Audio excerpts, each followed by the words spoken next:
Bonjour à toutes et à tous. Merci donc de nous avoir rejoints aujourd'hui pour ce journal club organisé par Ad Hoc Talent Management. Aujourd'hui, donc, on a une invitée qui va venir nous parler d'un projet européen. C'est Auréa Coffignon, qui est responsable développement de carrière des doctorants à l'Université Côte d'Azur. Et elle va nous présenter le projet Doc Talent for EU, puisqu'elle est coordinatrice de ce projet qui a un focus sur les compétences doctorales et leur valorisation pour le développement des carrières des doctorants de manière générale. Et donc là, l'objectif aujourd'hui, c'est qu'on va, on va écouter la présentation du projet, des objectifs, les premiers résultats. Et puis ensuite, on aura un temps de discussion si vous avez des questions à lui poser, des réflexions qui vous viennent en tête, puisque ce sont des thématiques qu'on partage très fortement à Ad Hoc. Donc, Auréa, si tu veux bien commencer puis partager ta présentation. Oui, bien sûr. Merci Jeanne, j'en profite pour vous remercier de cette opportunité.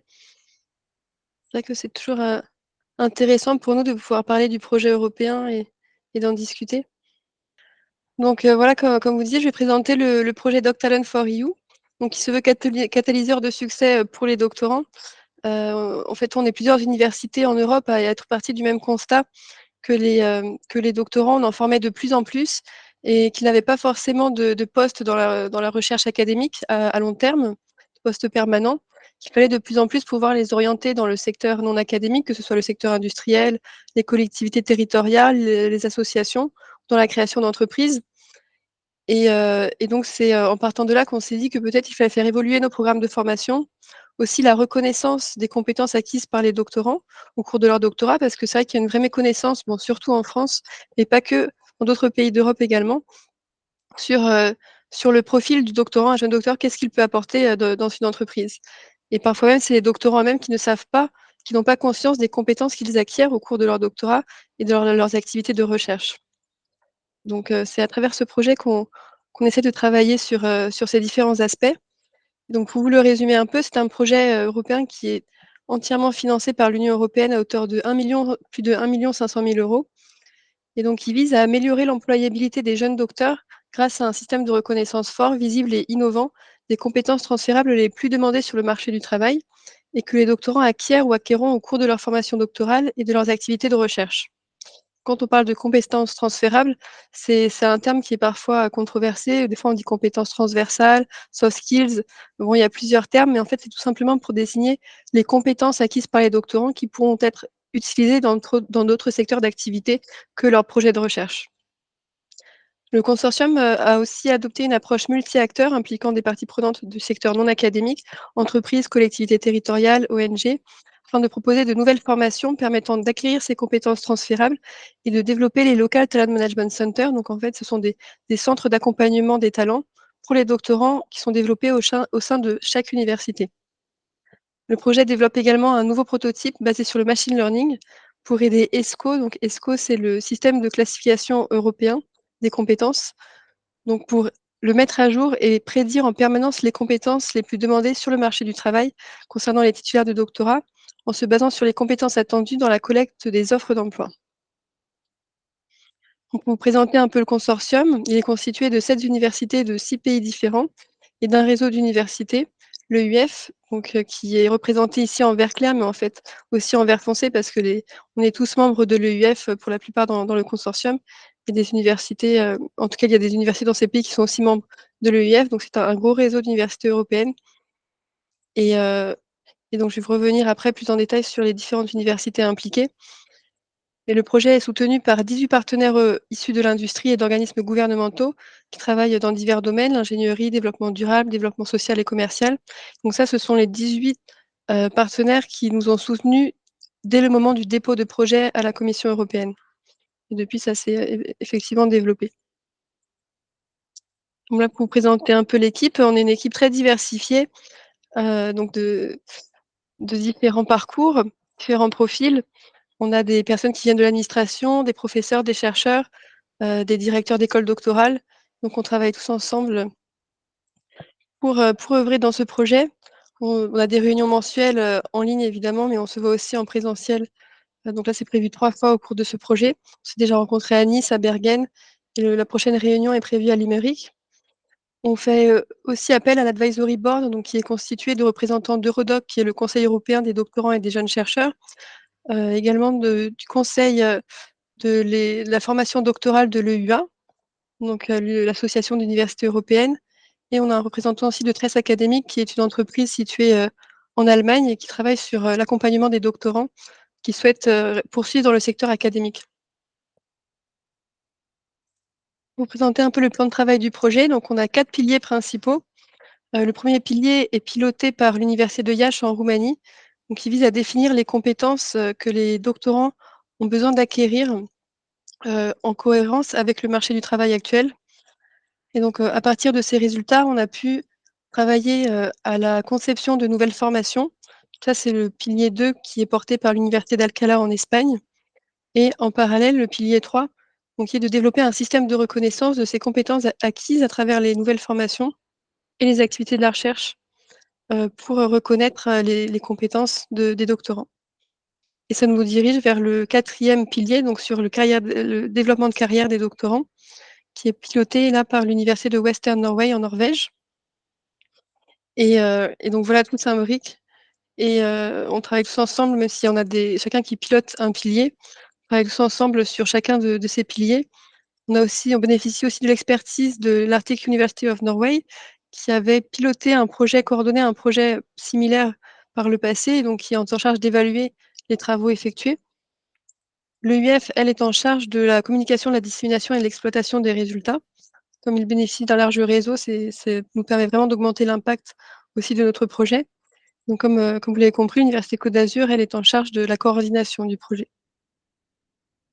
Pour vous présenter rapidement les objectifs, le premier est d'actualiser et de prédire les compétences transférables les plus demandées sur le marché du travail grâce au machine learning et la reconnaissance, donc de travailler à la reconnaissance du profil de qualification en ESCO, donc je le mentionnais, la classification européenne des compétences professionnelles grâce à des crédits digitaux. Donc on utilise pour cela 2 différentes méthodes. On teste les open badges et on teste les certificats digitaux Europass, donc qui ont été mis en ligne cette année en fait. C'est quelque chose de très récent et qui est développé par l'Union européenne. Donc à travers tout ça, on veut développer un nouveau système de machine learning en soutien de cette classification ESCO, en révélant en permanence les tendances des compétences actuellement requises sur le marché de l'emploi. On va aussi organiser un hackathon et une conférence internationale pour promouvoir les compétences acquises par les doctorants au cours de leur formation et de leurs activités de recherche. Et donc, pour le système de reconnaissance qui se veut fort et visible pour valoriser les compétences transférables des jeunes chercheurs, comme je disais, à travers ces open badges, on en a déjà créé un sur la communication et la négociation, qu'on a délivré à des doctorants qui ont suivi une winter school basée sur cette thématique. On réfléchit aussi à la conception d'autres open badges sur le travail d'équipe, le réseau et le leadership, qui là seraient plutôt valorisés à travers des critères validés en lien avec les activités de la recherche des doctorants. Et donc, ces open badges, on peut les relier à des CV numériques et sur les réseaux professionnels type LinkedIn, Viadeo et ResearchGate. Donc, le deuxième dont je parlais, c'était les crédits digitaux européens. Et à travers ça, donc l'idée, c'est de pouvoir délivrer. L'impact attendu, c'est vraiment de développer une dizaine qu'on pourrait délivrer aux doctorants avec un endossement de cette université et du réseau UF, donc de l'ensemble du consortium. On cherche aussi à faire reconnaître ces certificats digitaux par les entreprises, parce que ce sont les premières concernées et c'est tout l'intérêt aussi, c'est que ça puisse être valorisé par le secteur non académique. Et 180 doctorants devraient être récompensés par ces badges et certificats à travers les 2 ans du projet. Et on veut organiser aussi une campagne en ligne à l'échelle de l'Union européenne pour promouvoir la reconnaissance de ces crédits digitaux.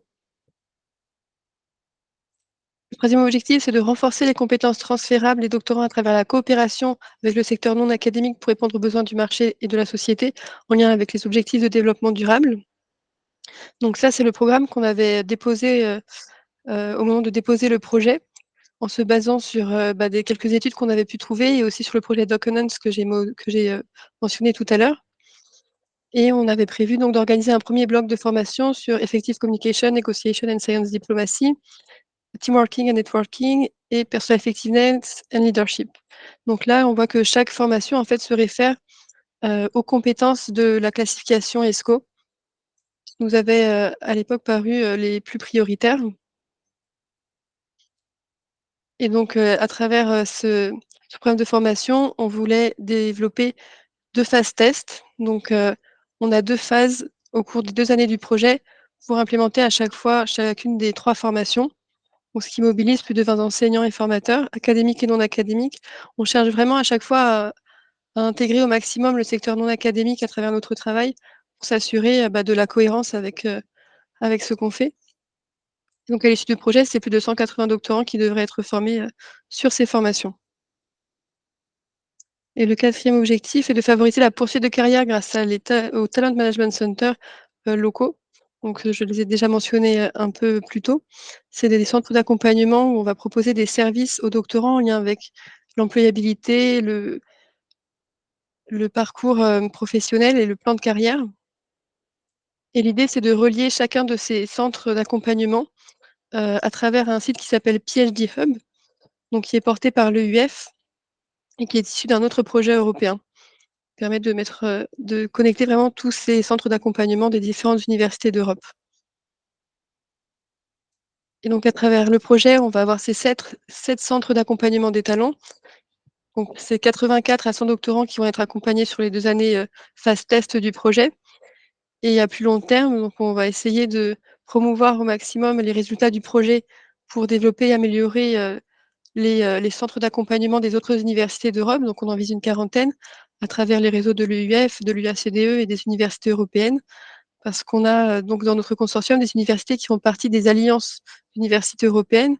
L'université Côte d'Azur fait partie, par exemple, de Illiceus et on a aussi l'université d'Alcalá et l'université, de Porto qui font partie d'une autre, alliance qui s'appelle UGLO.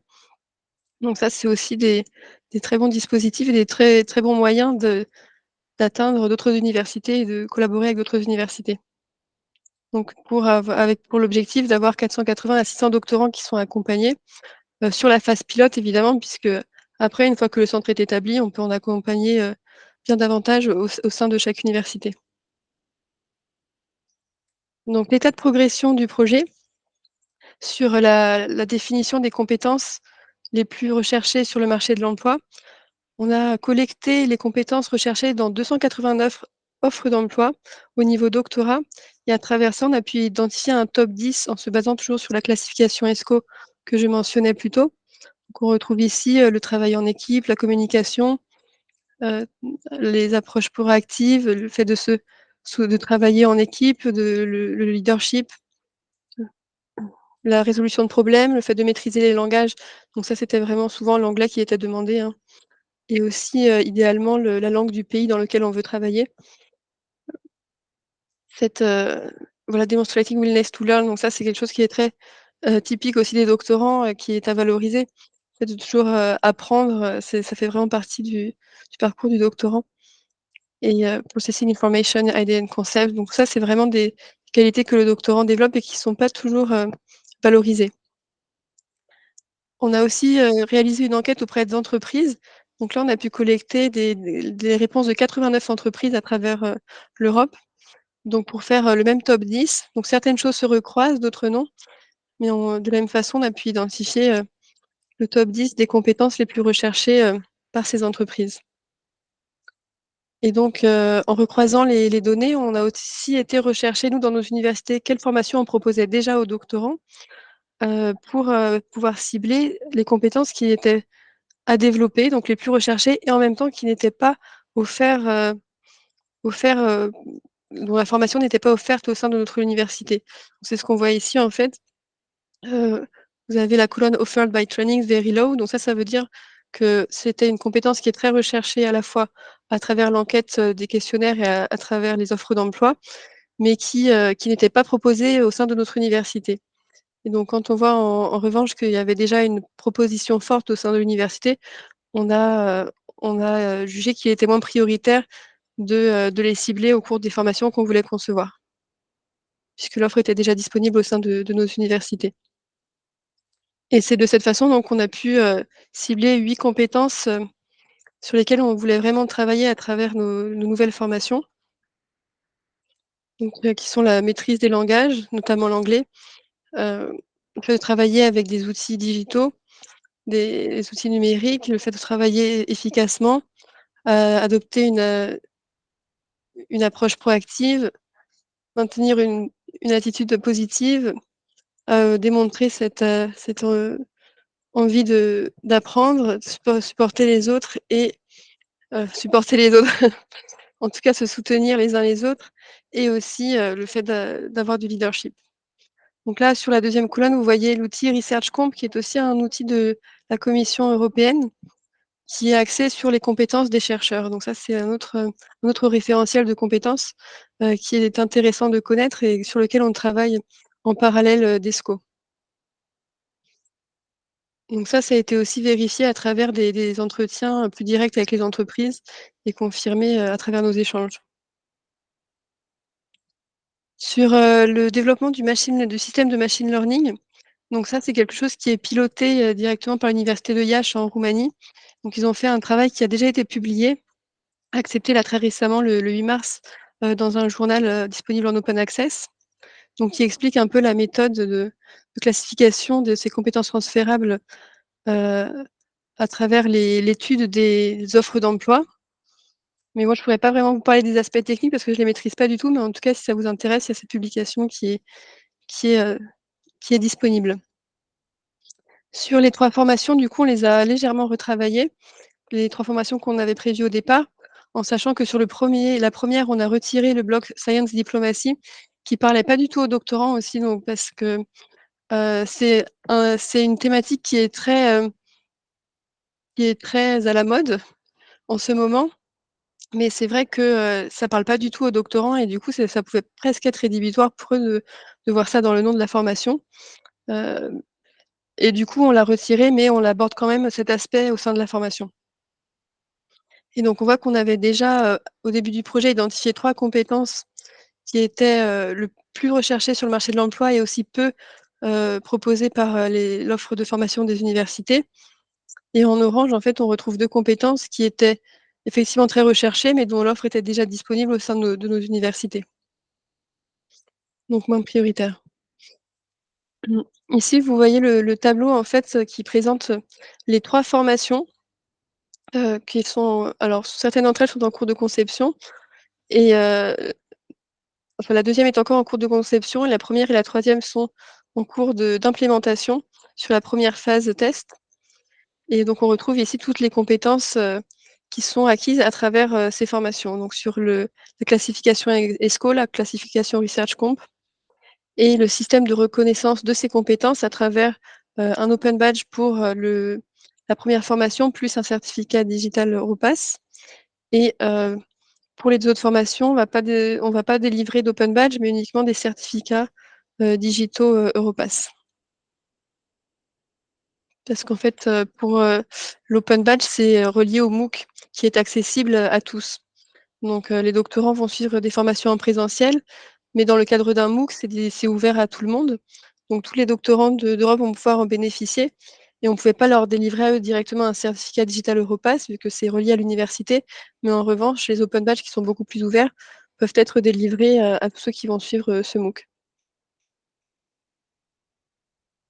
Ça, c'est quelques photos de la Winter School qui a eu lieu, en décembre 2023 et où on a mobilisé des doctorants des 7 universités qui sont venus se former sur le 1er cours, donc de communication et négociation. Et pour l'état d'avancement du système de reconnaissance, donc on a pu créer, comme je le disais tout à l'heure, déjà le premier badge communication et négociation en lien avec le MOOC, du premier cours. Et on a aussi, créé le certificat digital Europass dans les universités de Porto et d'Alcalá, donc qui vont être délivrés, bientôt sur la première phase test des cours qui sont en train d'être mis en œuvre.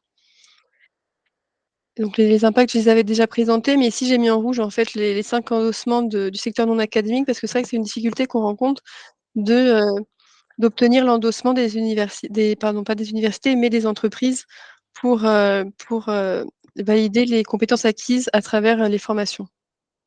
C'est quelque chose sur lequel on travaille encore. Pour le centre local d'accompagnement des talents, donc des doctorants, on a développé une méthode avec l'université notamment de Norvège, donc qui passe par la phase des building blocks pour essayer de développer au mieux, de créer au mieux ces centres d'accompagnement en ayant une base solide à travers l'analyse des objectifs, des besoins, des ressources déjà disponibles au sein de l'université, des procédures existantes, des nouvelles procédures qu'on veut développer, avoir un système de gouvernance aussi qui implique les vice-présidents des universités, également des personnes qui sont en dehors de l'université, donc du secteur non académique, pour pouvoir gérer au mieux ce centre. Et ça passe par les phases de responsabilisation, mobilisation, les différents services qu'on veut proposer, et une phase d'évaluation pour toujours essayer d'améliorer ce concept de centre d'accompagnement. Et là, sur le tableau à droite, on voit en fait les différents services que les universités du consortium vont proposer au sein de leur université. Le but n'est pas de développer tous les services. En fait, chaque université a des besoins spécifiques. Et donc, à travers ce projet, on va proposer différents services et chacun pourra s'approprier les recommandations qui seront établies. Donc, sur les services qu'on va développer à travers les différentes universités, c'est une feuille de route du début de carrière et employabilité pour les doctorants de première année, l'aide à l'élaboration des plans de carrière, le portfolio d'exemples de carrière, les événements pitch, donc qui sont très importants aussi, utilisés de plus en plus dans les phases de communication pour vraiment apprendre aux doctorants à s'exprimer plus librement, parce que c'est souvent quelque chose qui est reproché aux doctorants d'être enfermés dans les labos et de pas toujours savoir très bien communiquer. Mais en fait, c'est souvent des idées préconçues et à travers ces types d'événements, on peut le démontrer facilement. Et notamment en ce moment, ma thèse en 180 secondes qui a lieu un peu partout en France. Et donc ça, c'est typiquement le genre d'événement qu'on veut encourager les doctorants à poursuivre. Des ateliers de préparation à la phase de recrutement, des directives et la foire aux questions donc pour les responsables du développement de carrière des doctorants, un soutien spécifique aux doctorants entrepreneurs. C'est quelque chose qu'on développe de plus en plus parce qu'il y a plein d'accompagnements à la création d'entreprises et les doctorants, c'est vraiment des innovateurs, donc ils ont cette fibre naturelle pour s'orienter vers ce type d'activité. Les mobilités de 2 à 6 mois dans le secteur non académique, ça c'est quelque chose aussi qui est très demandé et très profitable pour les doctorants parce que ça leur permet d'acquérir une expérience et d'avoir un lien direct au sein de l'entreprise et développer le réseau et des événements type alumni, donc ça qui sont très fédérateurs et qui permettent aussi aux doctorants d'avoir un réseau beaucoup plus large.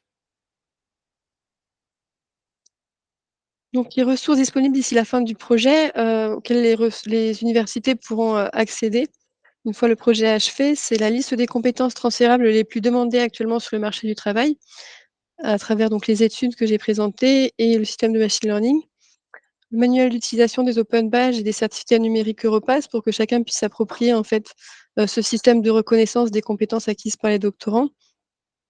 Du matériel pédagogique pour mettre en œuvre, de façon autonome les 3 cours conçus par Doctalent for You.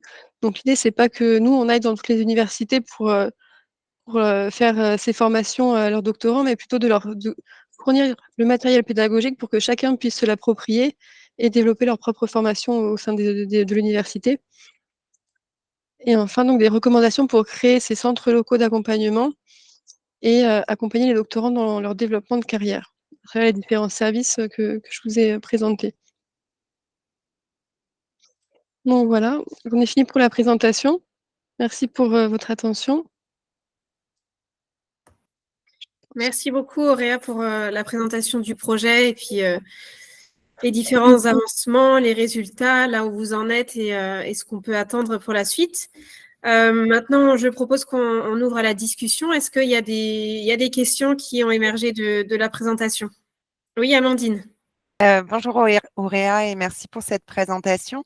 Moi, j'avais une question sur l'échantillon d'offres d'emploi qui ont été utilisées pour déterminer les 10 compétences les plus recherchées. À la fois, est-ce que c'est des offres uniquement sur le premier poste juste après le doctorat? Et puis, est-ce que c'est uniquement dans le secteur privé? Enfin, et pourquoi 289 aussi C'est vrai que c'est un chiffre très précis. En fait, on ne s'est pas limité, on allait chercher toutes les offres d'emploi qui étaient disponibles à ce moment-là, au niveau de qualification, doctorat spécifiquement. Donc, ça pouvait être le secteur académique, le secteur non académique. En fait, on allait sur la plateforme EURES, donc qui est Hmm, une plateforme européenne d'offres d'emploi. Et donc, c'est là-dessus qu'on a trouvé ces 289 feux d'emploi au moment de l'étude qui a été faite, D'accord. vraiment spécifiquement au niveau doctorat. D'accord. Et du coup, vous avez regardé si en termes de secteur, de typologie de poste, c'était cohérent vis-à-vis des grandes statistiques sur les répartitions de l'emploi des docteurs ou pas du tout? Alors, ce qu'on a regardé, nous, c'est vraiment les compétences qui étaient demandées sur ces offres Hmm, d'emploi. d'accord. Donc, on a fait une classification par pays pour voir un peu s'il y a des différences dans les différents pays, mais pas par secteur d'activité. D'accord. Mhm. Merci. Oui, Sophie? Et du coup, est-ce que vous avez vu des différences entre les pays sur les compétences en fonction des fiches de poste? Pas tant que ça, non, c'était assez cohérent dans l'ensemble. Ça, c'est des résultats qu'on a publiés, hein, si ça vous intéresse, ils sont Oui. disponibles. Et effectivement, on n'a pas relevé de différences significatives entre les différents pays, pour le coup, sur les compétences. Et j'avais une autre question par rapport au Center Talent Management. Là, comment vous avez prévu d'organiser, qui va manager, comment ça marche concrètement? Alors ça, c'est vrai que c'est quelque chose qui est beaucoup discuté au sein du consortium, parce que chaque université, finalement, s'organise différemment. C'est pour ça qu'on a essayé de fédérer quand même autour d'une même méthode des building blocks, pour quand même s'assurer qu'il y a une méthode qui soit suivie pour le montage de ce centre d'accompagnement. Et alors, on a des universités, par exemple, qui font quelque chose de 100% en ligne parce qu'ils n'ont pas les ressources humaines pour pouvoir mettre des personnes derrière qui vont tenir, s'occuper du centre. Euh, donc, c'est une plateforme en ligne avec les différents services qui sont proposés, beaucoup de contenu où les doctorants ils vont pouvoir, par eux-mêmes, en fait, s'auto-former. Mais pas, à l'Université Côte d'Azur, on fait quelque chose d'un peu différent parce que nous, justement, on veut vraiment créer quelque chose de physique. Donc, au niveau de la gouvernance, on a le vice-président politique doctorale qui est impliqué, le vice-président relations entreprises aussi. Et on a les directeurs des services donc de la maison des études doctorales, les directeurs des écoles doctorales et aussi le directeur des relations entreprises, du service des relations entreprises, donc qui sont directement impliqués dans le steering committee. Et on a aussi au niveau de l'advisory board des représentants de l'association des jeunes chercheurs, dont on a parlé un peu avant avec Jeanne, et pour que les doctorants soient aussi représentés dans ce centre, et des personnes du secteur non académique, donc principalement des associations locales qui travaillent sur l'accompagnement dans la carrière. Donc on a l'APEC et Recherche et Avenir, typiquement qu'on souhaite intégrer dans l'advisory board. C'est encore en phase de montage, c'est pas finalisé, mais en tout cas c'est l'objectif qu'on s'est fixé avec 2 personnes pour gérer au départ le lancement de ce centre. Moi j'ai été recrutée récemment en novembre en tant que responsable développement de carrière des doctorants, justement pour travailler aussi sur ces sujets et développer le centre. Et en termes, désolée, j'ai une autre question sur ça, c'est en termes d'évaluation, vous avez réfléchi à comment gérer cette évaluation? Qui va évaluer? Comment? À Voilà, quel moment aussi? oui, c'est vrai que c'est une très bonne question. On va pouvoir faire évaluer le centre à la fois sur les services qu'on propose, mais à la fois aussi sur le fonctionnement du centre en lui-même, au-delà des services qui vont être proposés. Donc c'est vrai que c'est pas quelque chose de très simple. Pour les services, bon, on va simplement faire des enquêtes auprès des doctorants, Mmh. mais c'est vrai qu'on se pose encore la question de comment évaluer ce centre, la création de ce centre et l'installation de ce centre d'accompagnement. Donc ça, c'est des discussions qui sont effectivement en cours. au sein Ouais, du parce que consortium. j'imagine aussi pour ceux qui sont en présentiel et en distanciel, c'est aussi, il va falloir réfléchir à une évaluation, une évaluation qui va être complètement différente pour le coup. Oui, oui, c'est vrai, tout à fait. D'accord, merci. Oui, Alexandre. Ouais, merci beaucoup pour la présentation, Auréa. C'était super intéressant, surtout pour nous et pour tous les PhD parmi nous. Il y a un point sur lequel j'ai tiqué, mais j'ai pas bien compris. À un moment, vous parliez des difficultés côté entreprise, je crois, à reconnaître ou comment endorser les compétences ou les crédits pour les participants. Quelles étaient les difficultés du coup? En fait, je ne sais pas si vous êtes familier avec le système des open badges, mais c'est des badges numériques, donc qui derrière, il va y avoir la liste des compétences acquises à travers la formation, enfin, soit la formation, soit les activités de la recherche, parce que ce qu'on cherche aussi à faire, c'est à déterminer des critères qui vont permettre de valider des compétences à travers les activités de la recherche du doctorant. Donc, par exemple, s'il a eu l'occasion d'encadrer des étudiants en master, il pourrait avoir un badge leadership en validant certains critères, ou même sur l'enseignement aussi, on peut imaginer plein de choses. Mais en tout cas, la difficulté qu'on a, c'est à demander aux entreprises d'endosser ces badges. Puisque les badges, derrière, donc il y a les compétences, mais il y a aussi les personnes qui reconnaissent la valeur du badge. Donc ça peut être intéressant pour les employeurs, parce que si on a un badge, OK, 100% Université Côte d'Azur, c'est déjà bien. Mais si derrière, on voit qu'on a des entreprises qui ont aussi validé la reconnaissance de ce badge, des compétences acquises, et ça lui donne beaucoup plus d'impact et de valeur, en fait, au sein des employeurs. Ok. Donc c'est là où on a un peu la difficulté de réussir à convaincre les entreprises d'endosser ce badge, parce que c'est un système qui est quand même assez nouveau. Et c'est pas quelque chose qu'ils ont l'habitude de faire, donc ça prend du temps. Et du coup, vous avez des retours d'entreprise directement sur la façon dont ils perçoivent ces badges-là et les résistances qu'ils peuvent C'est avoir? ça, on avait fait un premier webinaire au début du projet, où ils disaient que c'était intéressant comme système, qu'ils trouvaient ça bien, mais après, pour l'endosser derrière, c'est tout des démarches encore. Et j'imagine que ça doit passer par la direction, où c'était principalement des responsables de service ou même de recrutement qui percevaient plutôt bien ces open badges. Mais derrière, si ça doit remonter au niveau des directions pour avoir les validations nécessaires, ça peut être plus compliqué. Et là, ça demande plus de discussion. Ouais, je comprends. Mhm. Merci. Est-ce qu'il y a une autre question? Moi, j'en avais une, du coup, j'en profite. C'était lié à la volonté d'organiser des mobilités dans le secteur non académique. Mhm. Où est-ce que ça en est et comment ça serait organisé, en fait, ce genre de mobilité? Parce que je pense notamment, du côté français, en tout cas, on a déjà des missions complémentaires qui peuvent être réalisées pendant le doctorat. Et du coup, comment ça se différencierait, en fait, de ce genre de projet? Pour parler de l'Université Côte d'Azur, c'est vrai c'est quelque chose qui n'est pas énormément pratiqué, les mobilités au sein des entreprises, parce que c'est difficile à mettre en place.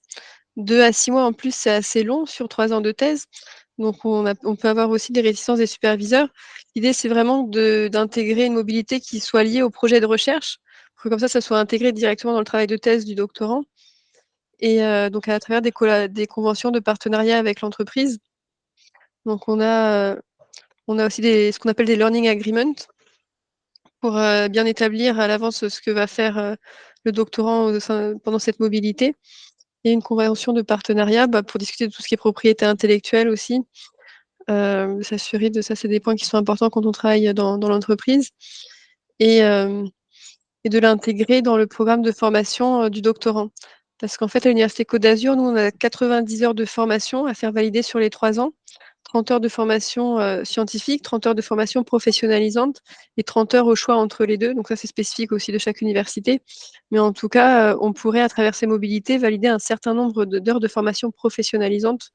Et donc, c'est comme ça aussi qu'on essaierait de pousser le dispositif, sachant que 30 heures, c'est pas grand-chose quand on fait 2 à 6 mois de, de mobilité, mais en tout cas, ça peut être aussi une façon d'encourager les doctorants à le faire, en tout cas, et d'avoir l'aval aussi des superviseurs. On a eu quelques expériences quand même sur des mobilités. À chaque fois, les doctorants nous ont dit que ça avait été très profitable pour eux. Et donc, c'est vrai que c'est quelque chose qu'on cherche vraiment à développer. C'est plus difficile dans les sciences humaines et sociales, dans dans les écoles doctorales, droit, économie, gestion, c'est moins fréquent, mais on cherche aussi à le développer à ce niveau-là, justement. Justement, j'allais avoir une question sur les disciplines. Est-ce que là, dans le projet, vous voyez des différences même au niveau des compétences, ou en tout cas des différences de mise en place aussi des différentes initiatives dont vous nous avez parlé par rapport aux disciplines dans chacune des universités? Est-ce qu'il y a plus de difficultés pour certaines? Est-ce qu'il y a aussi peut-être un plus grand intérêt, notamment pour la valorisation pour les SHS, parce qu'on sait que c'est aussi un des soucis au niveau de cette valorisation hors secteur académique notamment. Donc, comment vous voyez, en fait, et est-ce que vous voyez une différence au niveau des disciplines?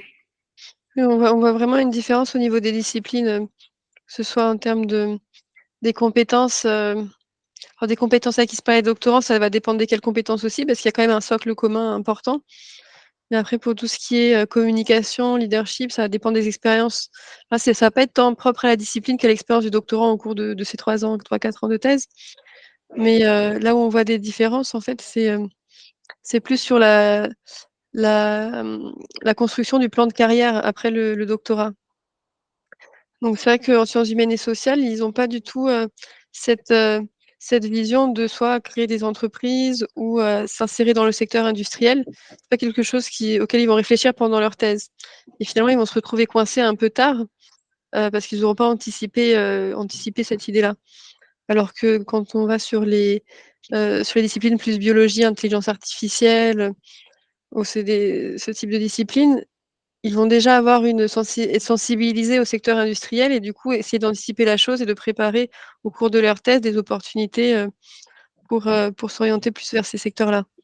Je dirais que c'est plutôt ça la différence qu'on a au niveau des disciplines et qu'il faut vraiment réussir à atteindre davantage les doctorants en sciences humaines et sociales, droit, économie, gestion, pour les sensibiliser au plus tôt dès la première année de thèse aux différentes opportunités de carrière qu'ils peuvent avoir et comment préparer leur formation en adéquation avec le projet professionnel. Parce que la problématique qu'on a souvent, c'est il y a plein de formations qui sont proposées au sein de l'université. Les doctorants doivent en valider 90 heures, donc ils vont aller prendre un peu, piocher là où ils veulent des formations, mais qui ne sont pas forcément pertinentes pour leur projet professionnel.